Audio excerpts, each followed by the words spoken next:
अस्सलाम वालेकुम and welcome to my YouTube channel. I hope सब खैरियत से होंगे और बहुत खुश होंगे। तो आज मैं आप लोग के साथ जो रेसिपी शेयर करने वाली हूँ वो है खीर बनाने की रेसिपी।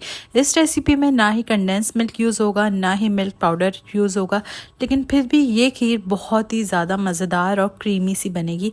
तो आपने वीडियो को बिल्कुल भी स्किप नहीं करना और एंड तक ज़रूर देखना है कि क्या क्या इंग्रेडिएंट्स इसमें यूज़ हुए हैं।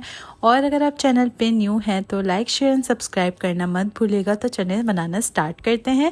सबसे पहले यहाँ पे मैंने जो है तकरीबन 3 किलो जितना दूध ले लिया था।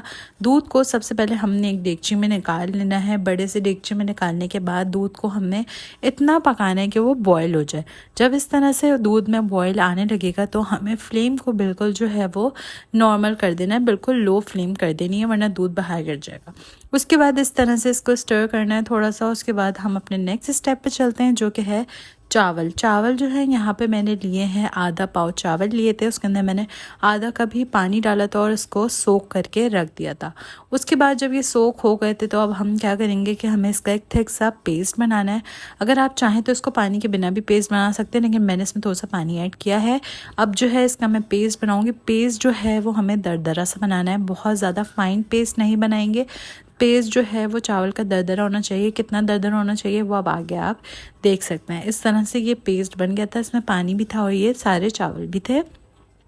और इस तरह से ये मैंने थोड़ा सा दरदरा रखा था, क्रश्ड कर लिए थे चावल को।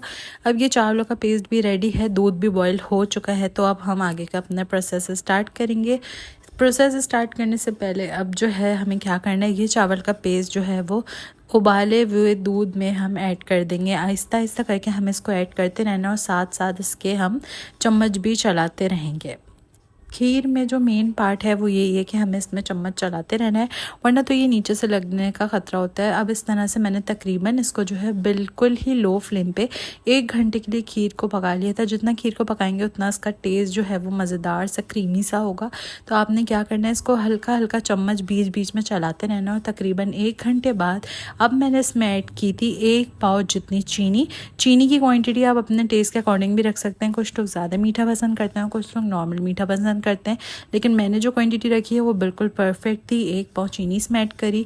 उसके बाद इसमें ऐड करेंगे 1/2 टीस्पून इलायची पाउडर। ये सब ऐड करने के बाद अच्छे से इन सब चीज़ों को मिक्स कर लेना है।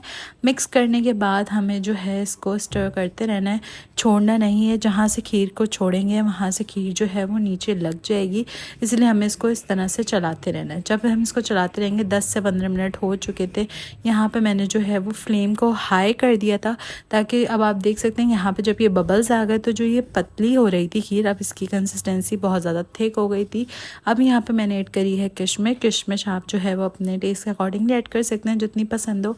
उसके बाद दोबारा से इसको मिक्स करेंगे। अब आप देख सकते हैं इसको हाई फ्लेम पे पकाया था मैंने, तो ये थिक होना स्टार्ट हो गई थी। उसके बाद इसमें मैंने जो है क्रश करके ही बादाम और पिस्ते ऐड करे थे। जो ड्राई फ्रूट आप ऐड करना चाहें वो आप ऐड कर सकते हैं। सब चीज़ों को मिक्स करेंगे। मिक्स करने के बाद अब आप इसकी कंसिस्टेंसी देख सकते हैं, पहले के मुकाबले में पहले बहुत ज़्यादा पतली थी और अब जो है वो बिल्कुल परफेक्ट थिक सी बन गई थी।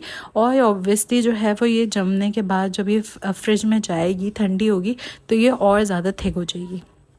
अब जो है इसको डिश आउट करेंगे। डिश आउट करने के बाद इसको मैंने पिस्ते से और जो है बादाम से गार्निश कर दिया था और इस तरह से जो है वो गुलाब की पत्तियां लगा दी थी। तो आप भी इसको इसी तरह बनाएगा। बहुत ही झटपट सी, बहुत ही ईजी सी, आसान सी रेसिपी है, तो आपने भी ज़रूर ट्राई करनी है और मुझे कमेंट सेक्शन में फ़ीडबैक देना मत भूलिएगा।